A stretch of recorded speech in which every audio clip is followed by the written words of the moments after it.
And she's back. Coco Gauff, the future of tennis. She gets the victory here over Ekaterina Alexandrova.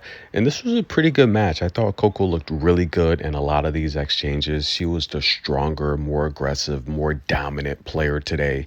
She played very well, in my opinion. Now, the announcers brought up a really good question. They said, who plays with more confidence, Yelena Ostapenko or Ekaterina? Well, Coco owns a head-to-head against both of these players, but let's go back to Berlin. Now, you know me, guys. I have a very large tennis library. I can go to any day, any match, and pull up, what happened. Now, Yelena Ostapenko in Berlin played very well, but her confidence, just look at her. When she steps on the court, she is just so confident in her abilities, right? She's very aggressive, very powerful, and she honestly feels that she can beat anyone. Now, reminder in Berlin, Coco didn't have the best tournament, but again, that was that phase that she was going through. And look, I documented this very well. I just think Coco during that phase just wasn't having fun. She was losing the players that she was clearly better than, and we remember those mistakes there. Now she would end up, struggling against Potapova in this match here. And what about Ekaterina in Berlin? Ekaterina, I say it all the time, she has the worst misses for a top 20 player. It's just, and she makes the best facial expressions. But listen, it's entertainment. You have to love the facial expressions. But back to this match, guys. Coco Gauff, fastest serve on record here in Beijing. She's back. And I talked in the last video about how a lot of people forget she's got one of the fastest serves on record at the US Open. Coco Gauff, her 12th top 20 victory of the season.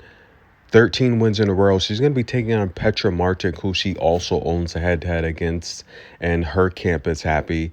Coco played good today, guys. The serve, very strong and powerful.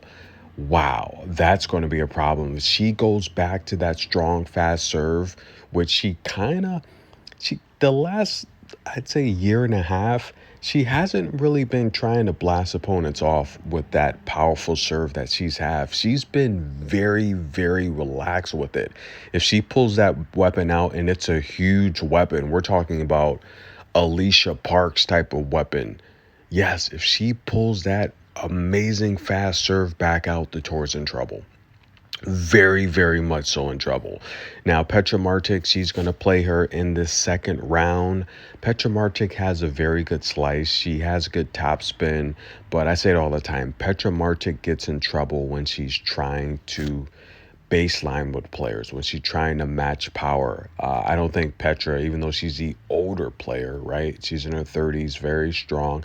I don't think she can match the power of the 19-year-old Coco. So if she tries to get into a hitting contest with Coco, she's going to be in trouble. And we all know Coco's the most athletic player on tour. That's another advantage Coco will have in that match. Coco looked amazing today, guys. That's right. Coco, 22 straight wins when she wins the first set, and dominant fashion today against a much older woman. Now, Coco said this is her first time in Beijing. She said she loves eating noodles. Everyone's really nice there. I saw a couple videos with Coco and moms having some fun, having some food. Coco is a great ambassador for the sport globally. It would be amazing if she could win the Australian Open and maybe even Cancun, the WTA finals. Reach number one. Look at all the fans. Wherever Coco goes, she's a huge draw. Beautiful smile, beautiful hairdo. The tour's in trouble. If you take a look at the match stats here, Coco, guys, 3 aces, but again, the fastest serve on record here in Beijing. 59% on the first serve. That's a little slow, a little bit rusty, getting them in play, that is. But she did win 74% of them. Not too aggressive on the winners. We all know Katerina. She's going to blast a lot of winners. She's going to make a lot of unforced errors. And that normally beats herself there. But Coco attacked the forehand. This draw is shaping out pretty darn good, guys. This is going to be an amazing match. Imagine if we get Favertova and Gauff in the quarterfinal. That would be pretty darn good. That would be amazing. Tennis in a minute. Get your popcorn. Coco's back. This arena's huge, guys. That's a huge arena. Coco even mentioned it. She said, this court is very big. Beautiful arena.